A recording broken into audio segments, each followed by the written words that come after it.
well ironed, sparkling white shirt, and then always neat and clean they appear.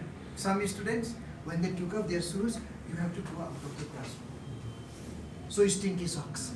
That is there. So the attitude makes a big difference. So therefore, we have to see the students' self-management. We have to teach them about their self-management. Self-management, that is necessary. So likewise, organizing the events. The students should be able to organize the event. They should be able to bring the chairs, arrangements. Here will be the front row, say it is a dais. So there are many places the students are confused. Even big people means announcers are also confused.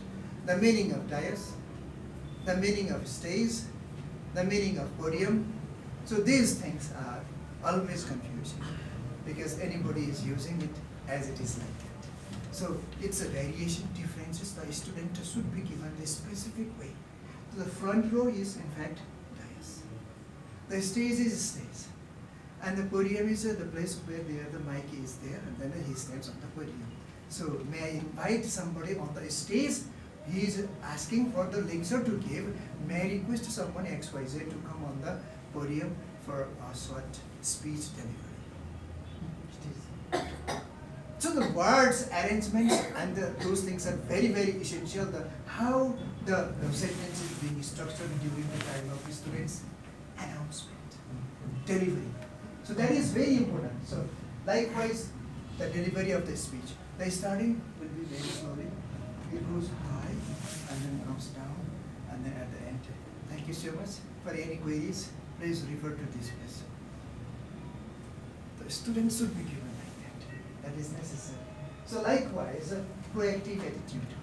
If there is a problem among the friends, so the student, there are some students, they, oh, don't fight. They go there. Some students, like that they are. So how to handle them? So this should be counseled. Counseling part is very, very important thing, and learning approach is very, very essential in this way. Likewise, writing skill. I tell you, if you don't mind, one story, my experience I tell you. Once I needed one, say, accountancy teacher for grade 11. One person, he has been teaching some other place, he came with the application. I asked him, you write your application. I give you desk paper every day, write your application. He wrote the application and submitted to me. See, the letter structure when I saw, I became furious. So beyond that, I don't go. But we have to teach our students how to start a letter writing. 1 week letter writing practice should be given. 1 week, every day 1 period. There are so many applications are there. For those, say, vacancies, for those vacancies in future, how they will be writing the applications. So skill development, writing skill and reading independently. Pronunciation, not gesture. Jalipa, not Jalipa, Halipa. Marijuana, marijuana, no marijuana. It is marijuana. So like this, the correct pronunciation to our students we have to provide. I'm not good in English. Nevertheless, I try to speak. That makes me different from others because I'm used to into it. Although I speak broken English, it is not good, but my expressions are understandable to my community. That is there. My writing skill is poor because I'm not from the background of literature. Literary is far away from my hand or mind, but spoken is very close to me. That is the one difference that I can express myself. So that is why spoken English, fluency. He doesn't know how to write, but he speaks. That means communication, people skill. I said it is a people skill. That is necessary. So this is how we can develop the student leaders in the school, and they will organize the function. They will prepare everything. Some guidance will be given after some time, after 1 year or 2 years. You don't have to do anything.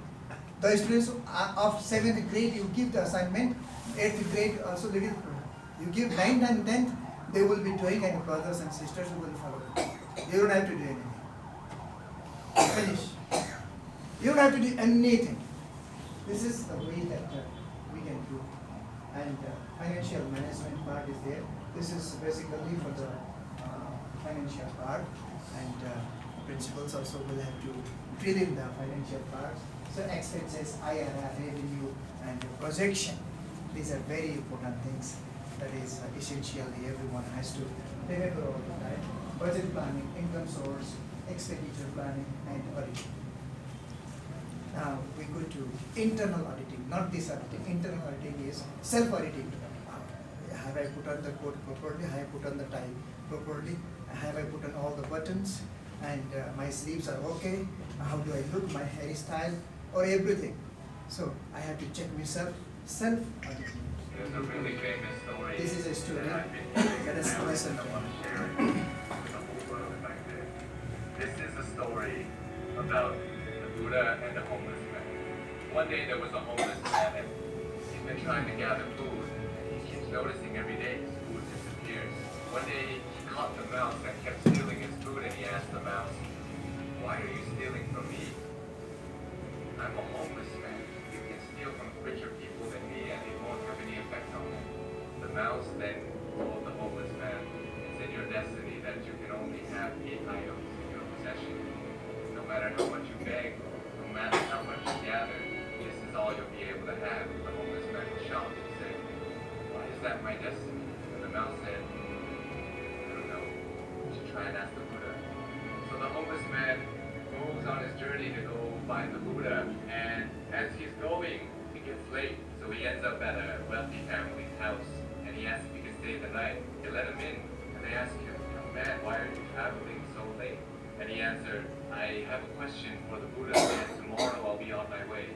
The family then says, "Can we give you a question to ask the Buddha? We have a 16-year-old daughter who can't speak. We just want to ask, what do we have to do to make her speak?" So the homeless man thanks them for shelter and tells them, "Of course, I'll ask you a question for you." So the next morning he goes, continues his journey, and sees a sea of mountains that he has to cross. He climbs up one mountain and he meets a wizard. The wizard decides to use his staff to take the young man and himself, fly them across the sea of mountains. And the wizard asks the young man, "Where are you going? Why are you deciding to cross these mountains?" The young man said, "I'm going to ask the Buddha a question about my destiny." The wizard then says, "Can I please give you a question to ask the Buddha? I've been trying to go to heaven for 1,000 years. According to my teachings, I should be able to go to heaven now. Can you please ask the Buddha, what do I have to do to get to heaven? Of course, I'll ask your question for you." And as he continues on his journey, he runs into his last obstacle, which is a river that he cannot cross.